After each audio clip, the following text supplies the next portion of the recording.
Coming out. Thank you all in the green vest for your time and effort and for not giving up. On January 20th, we had a great event here with an overflow crowd. Shortly after that, I received a letter written by VPIRG lobbyist Ben Walsh that was filled with lies and misinformation about this crowd. This letter had been forwarded to me by a VPIRG member, which in my mind proves what I've thought all along, and that is VPIRG members are good people who care about being honest.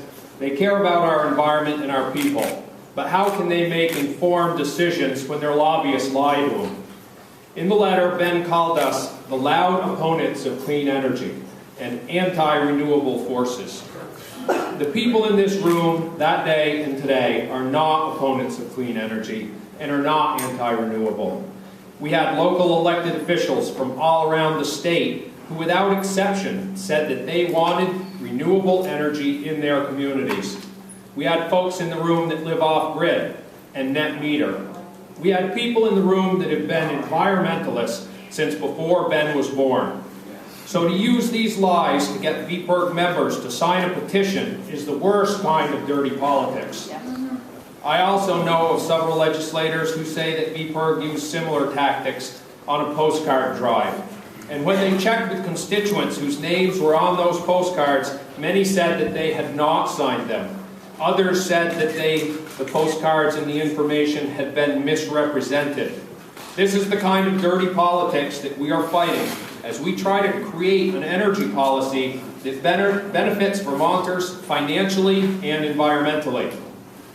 We do, however, oppose environmentally destructive energy development that degrades our water, devalues property, destroys people's quality of life, and sends ratepayer money to the millionaire class and large multinational corporations, all of whom are selling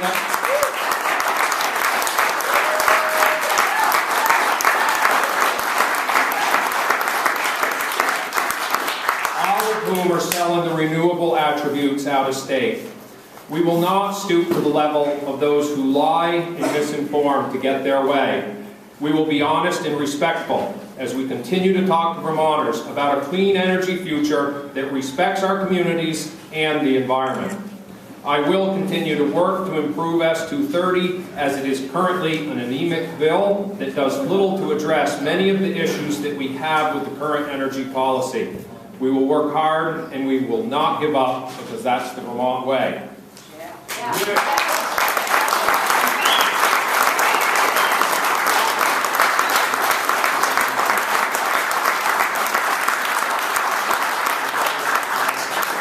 Thank you. I'd now like to introduce Mark Whitworth from Energize Vermont.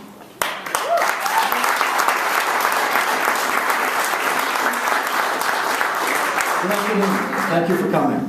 Energize Vermont is a statewide organization that advocates sensible energy policies for Vermont. Like that? Buzz. Yeah, buzz. Okay, how's that? Okay. Better. All right. The state of Vermont has adopted ambitious energy goals, and we can achieve those goals only if development is driven by our communities. But this is not how Vermont's policies are working. Our state government has turned over achievement of our energy goals to energy developers.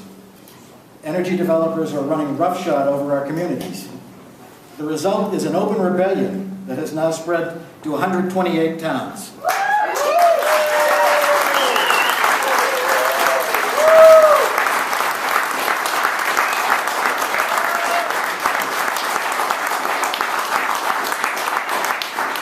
The last time we were here, in January, we had 86 towns that had either called for siting reform, adopted explicit town plans with restrictions against certain types of energy siting, or had voted against unwanted projects.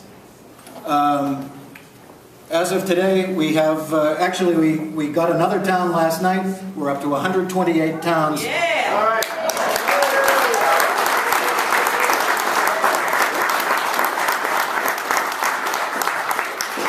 128 towns in the Vermont Energy Rebellion. These towns are calling for meaningful role in energy siting procedures. These towns want their town plans to be recognized by the Public Service Board. Yes.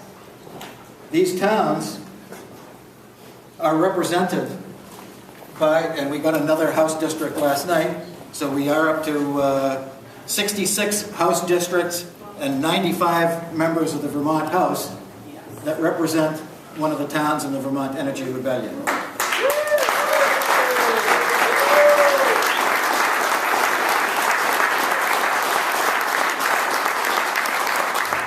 These 128 towns represent 40% of Vermont's population. These towns are not going to be satisfied with Bill S-230 as it is currently written. As Senator Rogers said, the bill is weak tea. We need a bill, we need siting reform that has teeth in it. We need our municipal plans to be respected by the Public Service Board. Thank you.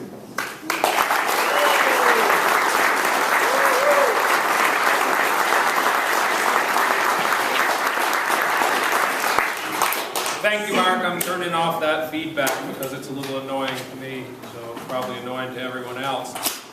Next in line, we're going to have Judith Jackson of the Irisburg Ridge Alliance.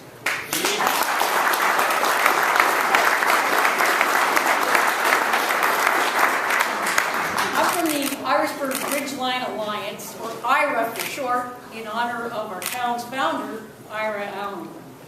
Last week, IRA sent a letter of complaint to the Vermont Attorney General. We did it because we were tired of seeing TV ads and promotional materials promoting Vermont-produced energy as renewable when it's not. According to Vermont's 2016 Comprehensive Energy Plan, Vermont gets how much? 0% of its grid power from solar and wind sources. What? Really? What about all those acres of solar panels and miles of turbines of wind turbines on our ridge lines across our state? Aren't they producing renewable energy? No. It sure looks like it, but they're not.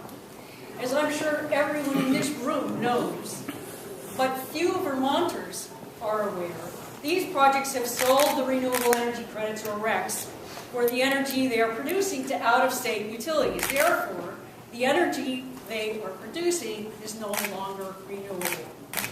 So what's a REC? Very simply, a REC's the property right to all of the environmental attributes of a unit of electricity produced by a renewable source like solar or wind. RECs can be unbundled, separated from the electrical output, and sold to anyone. Whoever buys the RECs has the only legal right to call their energy renewable. Not the seller who produced the energy, but the buyer who bought the RECs. All the RECs generated by Vermont's industrial wind projects are sold to out-of-state utilities.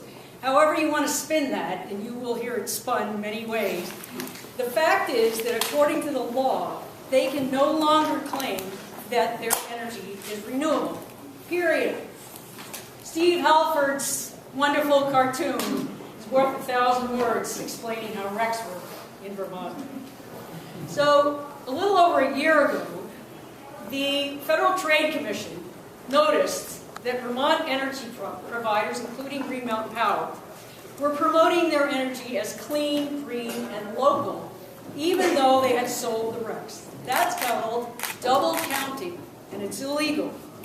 So the FTC reminded Vermont energy marketers that, quote, if a marketer generates renewable energy but sells the RECs for that electricity, it would be deceptive for the marketer to represent directly or by implication that it uses renewable energy.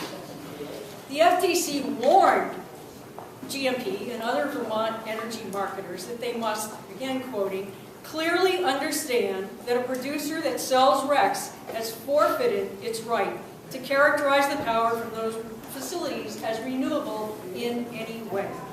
Sounds pretty simple, and that should be the end of the story. But it's not. Although GMP and many solar providers do seem to have gotten the FTC's message, the wind industry producers and the trade association they want to apparently haven't heard it yet. In ads and press releases, they are still calling their energy renewable. That's deception. And it's not only is it deception, but it's really harmful. Because when these companies, organizations try to hoodwink consumers in Vermont, they poison the well for future renewable energy projects. They harm the future of responsible renewable energy in our state. That is why when we saw TV commercials from Renewable Energy Vermont touting Vermont wind energy as clean, green, and local, when we saw a press release from the Burlington Electric Department calling Georgia Mountain Wind an important piece of our renewable energy portfolio and saying they're big fans, I thought that was kind of cute, big fans of clean, green, stably priced wind energy, we decided that was enough. And come to think about it, what about that trade organization, Renewable Energy Vermont? The name itself might well be deceptive because of the makeup of its membership and the promotion of these energy projects without discrimination between those who have sold their RECs and any that haven't. We submitted our complaint to the Vermont AG last week. We asked for a declaration that the ads are deceptive, for financial penalties, and for an injunction to keep these practices from continuing. We also complained to the Federal Trade Commission. The AG's office has told us that they've received our letter, that they're reviewing it, and it's under consideration. We'll keep you posted. Thank you.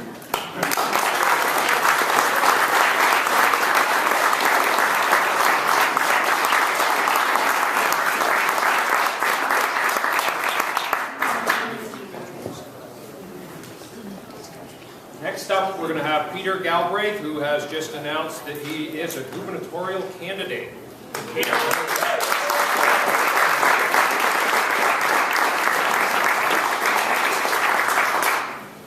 Judy, listening to that presentation, I couldn't help but think that our Attorney General's office spent I don't know how much time investigating Annette Smith, an activist who was providing assistance for the totally phony charge of practicing law without a license, which of course she didn't do. Which of course if it applied anytime somebody gave you advice on the taxes, your friend in the bar, or how to deal with the speeding ticket, or you went online to do something with the internet, that would all be it. But no, she was singled out. So the contrast between that and this issue, which on its face, certainly seems to be what you described it to be, which is deceptive. And I want to also say that when I was in the Senate, I did an amendment. John Rogers was on it to try to eliminate the double counting, and eventually it was eliminated. But I guess if you eliminate it in law, it doesn't mean it's still eliminated. So I think that this underscores the real point about industrial wind, which is it is not saving the planet. It is not making Vermont energy green. It is enabling utilities, which are lovely institutions, but they are in it to make money. It enables them to sell RECs, make money, and that in turn enables utilities and industries in other states to continue to burn fossil fuels. And I cannot see the argument for destroying Vermont's most pristine places in order to enable another state to burn fossil fuels, or in order to enable another state to burn fossil fuels, or really in order to produce very expensive electricity and for corporate profits.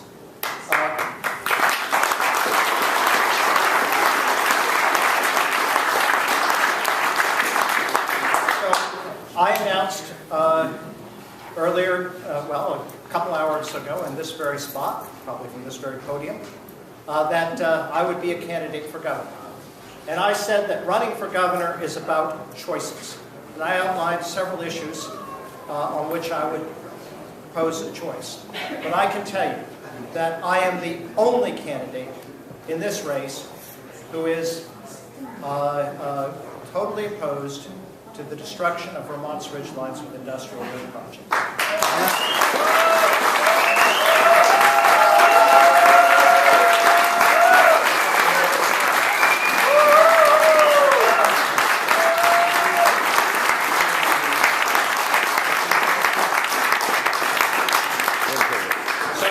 For those of you who agree with me, and I know that seems to be almost everybody in this room, no, the primary on August 9th is an opportunity to send a message.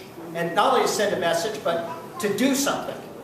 Because I can tell you, if I am the next governor, I will propose legislation that will protect our ridgelines, and I will not appoint anybody to the Public Service Board who is going to approve these kinds of projects, particularly over the objection of the people who actually have to live with us.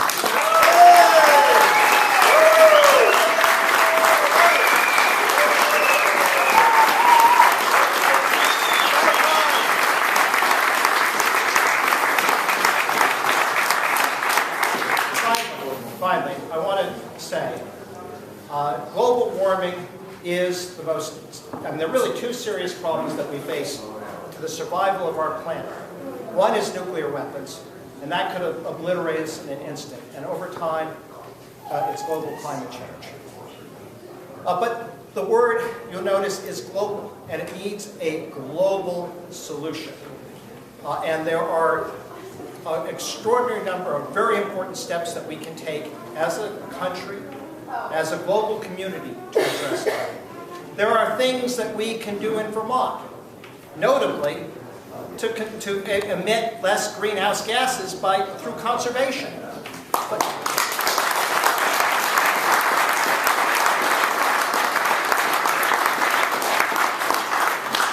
Dollar for dollar, conservation produces the biggest reduction in greenhouse gases. But utilities aren't too interested in that because there's really no profit in the kilowatt not generated. So let's take this opportunity. Elections are about choices. The truth is, these are battles that are very hard to win in the legislature. You know, I was part of them. John Rogers was part of them. We could get Joe Benning. We could get 11, 12 votes. Bobby Starr. But we couldn't get to 15. And if we'd gotten there, we would have lost in the House. And if we'd lost in the House, we would have faced a veto from the governor. But if we change the governor, if we have a governor who's on the side of the people of this state, then I think this is a battle that we can win. So,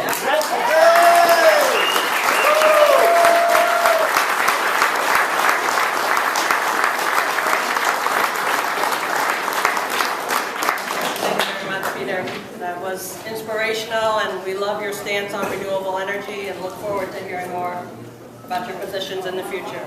So next up is Mitch Frankenberg. He is a West Rutland Select Board member and Planning Commissioner. He's the recent author of the book Twists, Turns, and Yellow Brick Roads, a declaration of independence, empathy, and self-control. So welcome, Mitch.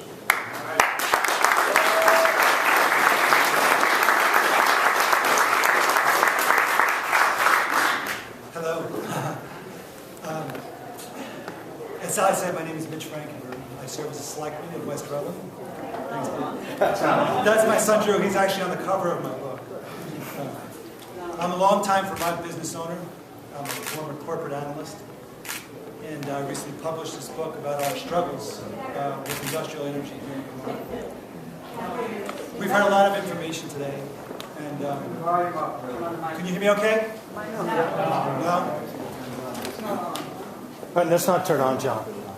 There you go. Can you hear me okay? Yeah. Thank you. We've heard a lot of information today, and we hear a lot more. But there is one thing that we have not yet fully discussed, and it's a number. It's a number that impacts every single person in this room. That number is 2.2 billion. 2.2 billion is a number that everyone throughout North America should remember. 2.2 billion is the number of reasons why land in Vermont and throughout the world is targeted for large-scale industrial energy projects, such as wind, solar, and gas. 2.2 billion. Write this number down and tell it to everyone you know. 2.2 billion is the number of dollars that the massive Spanish-owned conglomerate Iberdrola received from American tax subsidies between 2009 and 2014. Iberdrola is one of the world's richest holding companies, and it's a corporation that trades on the Madrid Stock Exchange. These facts merit repeating. By creating some subsidiaries in America, such as New England Wind LLC and New York State Electric and Gas Co., Iberdrola, a massive Spanish-owned corporation, has received more than $2.2 billion in free welfare money that was paid for by you and me and everybody throughout America. Please take a minute to let that sink in. $2.2 billion in free American money was given to a corporation that trades on the Madrid Stock Exchange. Now, some so-called experts say that there are benefits to handing $2.2 billion in free money to developers of industrial energy. In fact, many politicians argue that giving $2.2 billion to corporations such as Iberdrola will create more jobs and clean energy. But if we really pay attention to the experts, we will finally see that the motivation for handing $2.2 billion to corporations like Iberdrola is not to create jobs or to generate clean energy. The single motivation for giving $2.2 billion to corporations such as Iberdrola was clearly articulated by billionaire investor Warren Buffett, whose Berkshire Hathaway had collected the relatively paltry sum of $1.3 billion between 2009 and 2014. In May 2014, Berkshire Hathaway CEO Warren Buffett had this to say, and this is a quote, "I will do anything that is basically covered by the law to reduce Berkshire's tax rate. For example, on wind energy, we get a free tax credit if we build a lot of wind farms. That's the only reason to build them.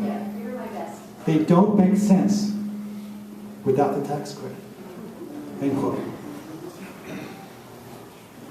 So, this is a wake-up call. And also, I should say that blame is a fool's game. Corporations are designed to exploit and profit from every possible source. That is what they do. Corporations like Iberdrola are not accountable to taxpayers. They are accountable to their shareholders.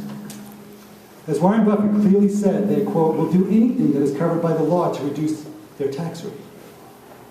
And included within the word anything is to manipulate American lawmakers and the law itself. But where corporations have no accountability to taxpayers, American government has mechanisms to protect and serve its people and the land. So, this is our call to action. I urge each of you to first stop the blame and instead take meaningful action by becoming vocal in your local government. Go back to your communities and get involved in local and state government. This extends to more, not just the people who are here in the room who do this.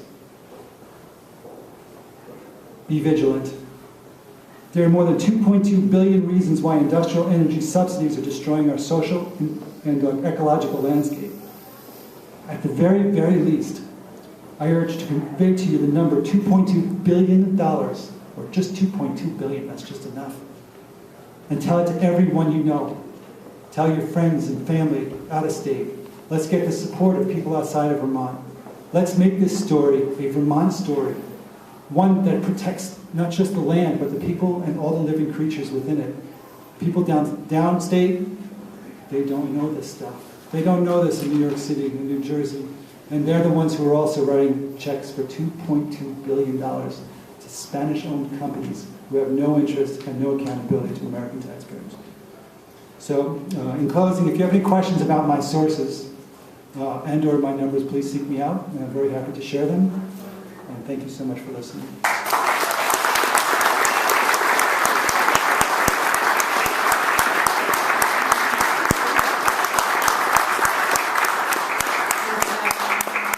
A little bit more about corporate donations coming up too in a minute.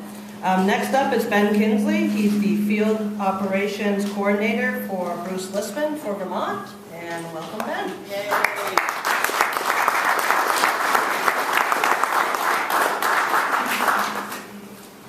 Thank you for the opportunity to be here. My name is Ben Kinsley, and I coordinate field operations for Bruce Listman's gubernatorial campaign.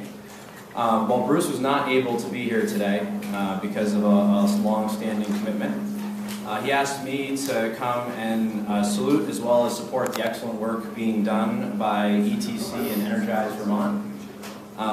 Central to Bruce's energy policy is to establish a moratorium on industrial wind and solar projects.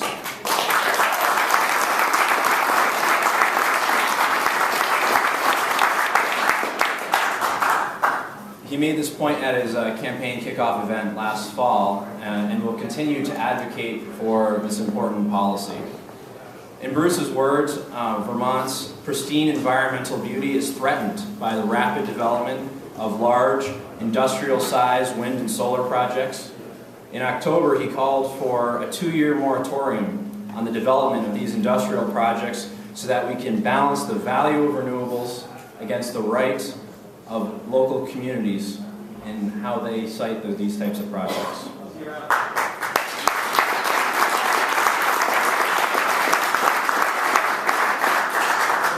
And to tell Vermonters what the cost will be to meet these well-intended long-term goals, and also to be honest about the impact that will have on climate change and Vermont's and our neighbors.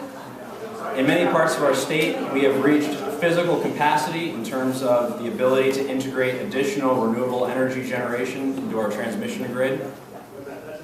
Let's slow down and make sure we put in place a more deliberate and balanced permitting process for industrial scale renewables and ensure that the electric infrastructure can cost effectively support these additions. Vermont needs a new direction in its energy policy. We need to free ourselves from the straitjacket of Montpelier's master plan and all of its unintended consequences.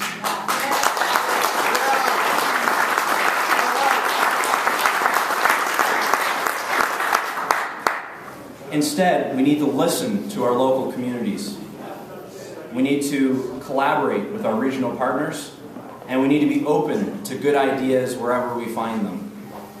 By making smart, balanced choices, we can build a greener energy portfolio and facilitate shared economic prosperity for all Vermonters. Thank you very much.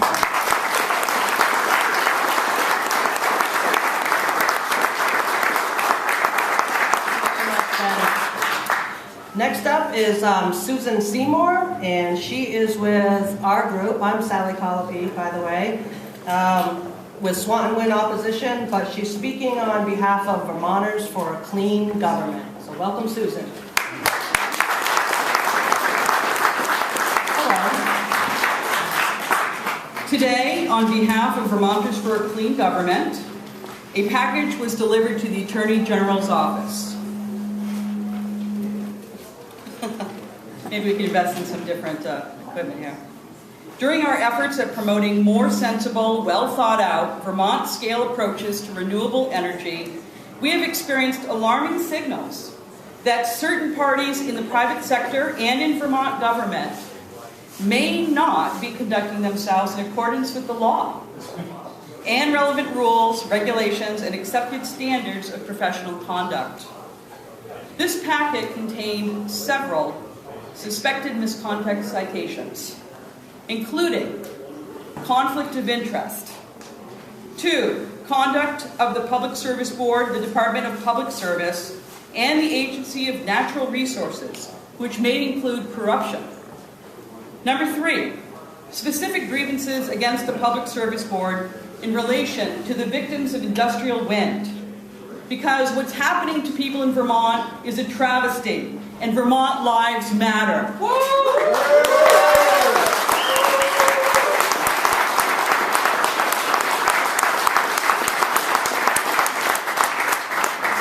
Number 4, campaign donations and the connection with certain legislatures who have never voted for or entertained any idea of meaningful change over the years. And to show our particular chart to prove this point, I wanted to show you a specific wind developer in Vermont whose name shall not be mentioned here. He who shall not be named donations for the first, 12 years. These are the specific donations given. In the last few years, when we flip the chart over, you can see there's a ginormous difference in the amount of donations given to candidates in our government here and how they have increased and how this is somehow equated to what's happening with the energy movement in Vermont. Our Vermont government seems to be influenced and driven by lobbyists. And all of this in the interest of the public good, in what's best for us, apparently. We call upon and we challenge the media today and other interested individuals to do the right thing and thoroughly investigate these suspected misconduct allegations and shine a light into the dark corners of money in our government, yes, even here in Vermont. And I would like to end with Margaret Mead, somebody I look up to and respect and hold this deep in my heart. Never doubt that a small group of thoughtful, committed citizens can change the world, because indeed, it's the only thing that ever has. Thank you.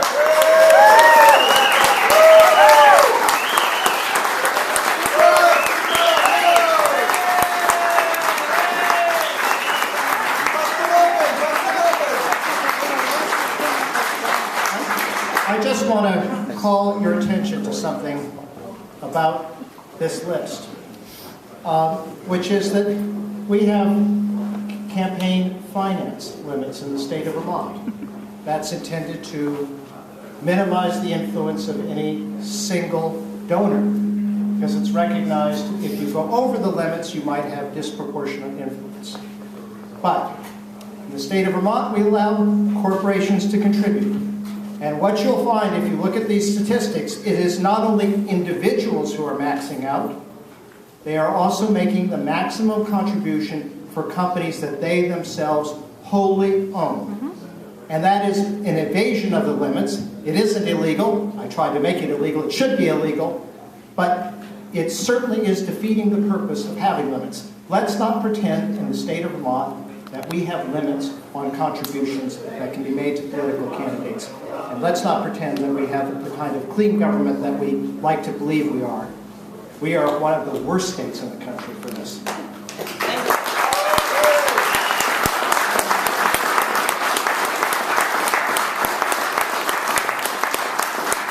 The additional corporate donations, in addition to this one individual, is also included in our packet that was sent to the AG's office today.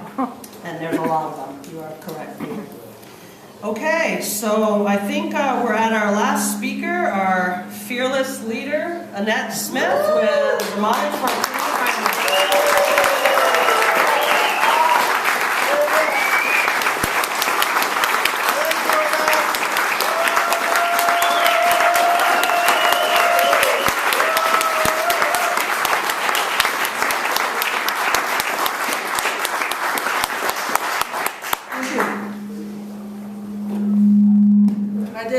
Yes. If you live in a community with If you live in a community with chemical water pollution, the The governor comes to town. The state mobilizes, goes door to door, conducts testing. Awesome. If you live in a community with noise or water pollution from wind turbines, the governor tells his administration to stonewall. Don't do anything to hurt the wind industry. The public is put through a Kafkaesque, expensive regulatory process guaranteed to protect the industry and assure ongoing harm to public health and the environment. Green Mountain Power promised to protect our state's purest, high-elevation waters on Lowell Mountain through an Agency of Natural Resources permit that required 3 years of monitoring of the experimental stormwater systems to make sure they work before renewing the permit this year. Except the monitoring hasn't even begun, and that's okay with ANR. All evidence is the experimental systems are failing, creating new stream channels and erosion.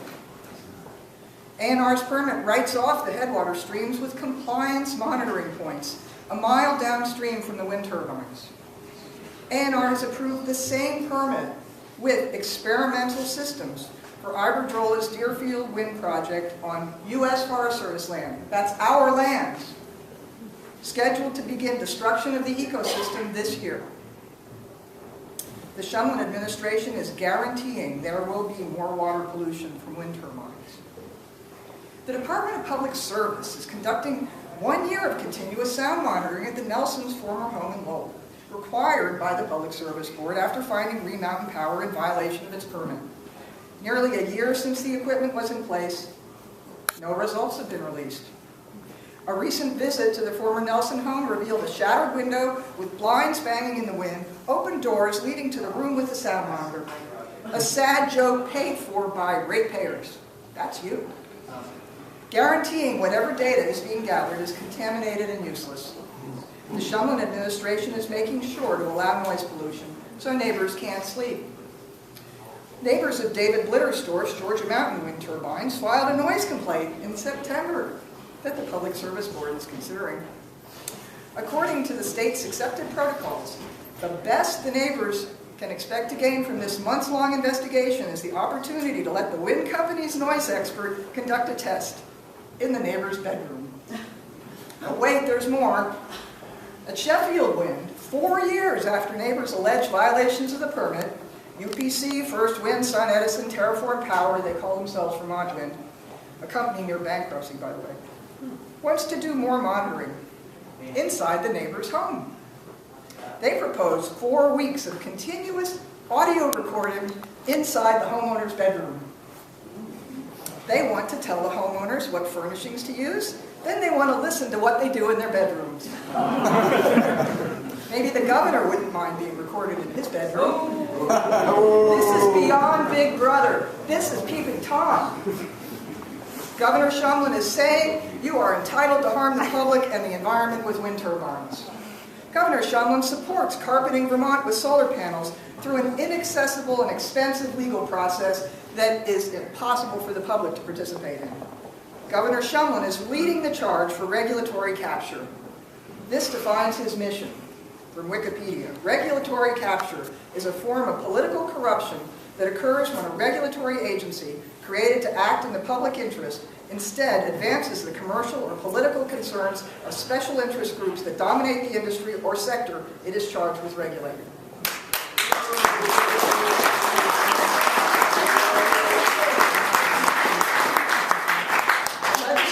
This legislature has to decide, are you going to be on the side of regulatory capture or on the side of protecting the public and the environment? Do you want to be on the side of compassion or corruption? Vermont is going to be a leader on renewable energy. We are going to be the first state to protect the public and the environment from harm from wind turbines. Go tell your legislators what they need to do. Stop listening to Governor Shumlin and start listening to the people. I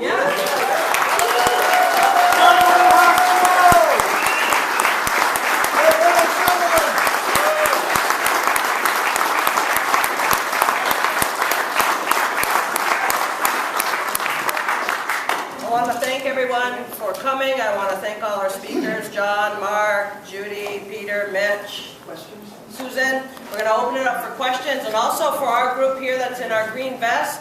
If you have not signed our certificate of corruption yet, we want your John Hancock on there. We're going to be delivering that this afternoon to the House Natural Resources and Energy Committee.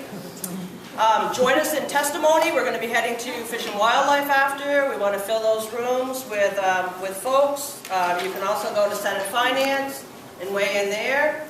And I think that probably wraps up the press conference, and we'll open it up to questions now. Thank you very much.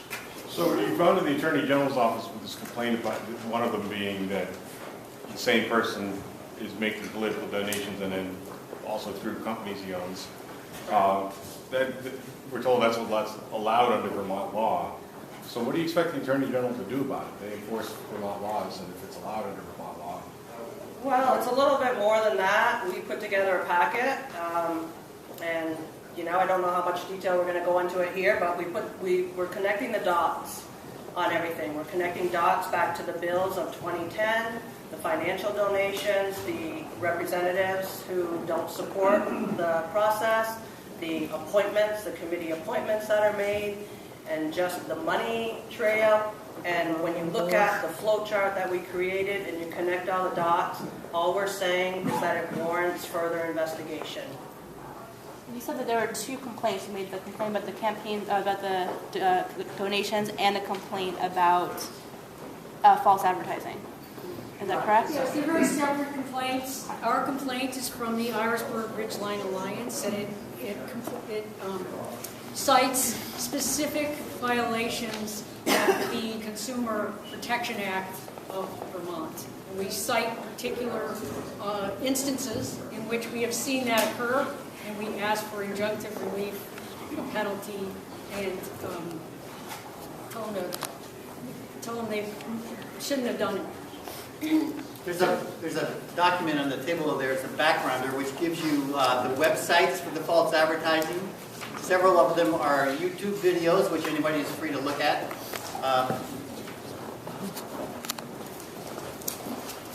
Mr. Galbraith, can you come up to the podium and just talk to us about how seriously the environmental community can take you, given how substantially you've profited from fossil fuels in your time?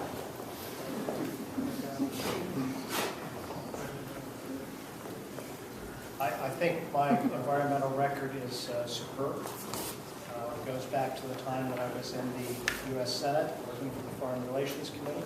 I actually shepherded through the U.S. Senate the very first treaty to deal with global warming. It's the 1987 Montreal Protocol on certain substances that deplete the ozone layer in the Vermont Senate.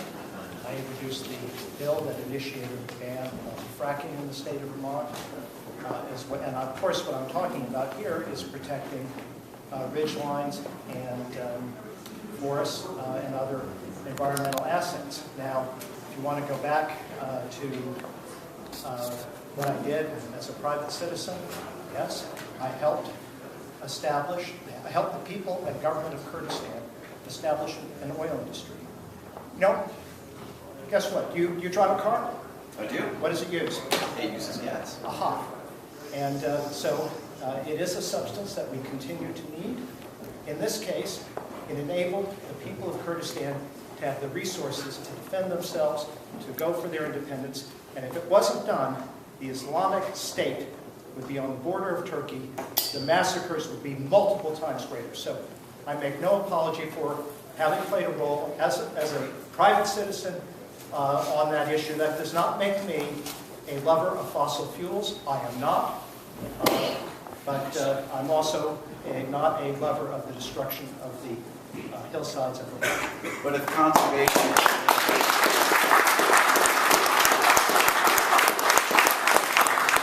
But if conservation is the aim, certainly helping to pull more oil out of the ground isn't necessarily helpful to that cost, and it is a shared global environment, as we've mentioned. Well, actually what you want to do is to pull the oil out of the ground at the places where the cost of production is the lowest, not in the places where it's the highest, like fracking. Yeah, but fracking was never a real consideration. I'm sorry, fracking is a huge issue in the United States. In Vermont? In the United States, in Vermont.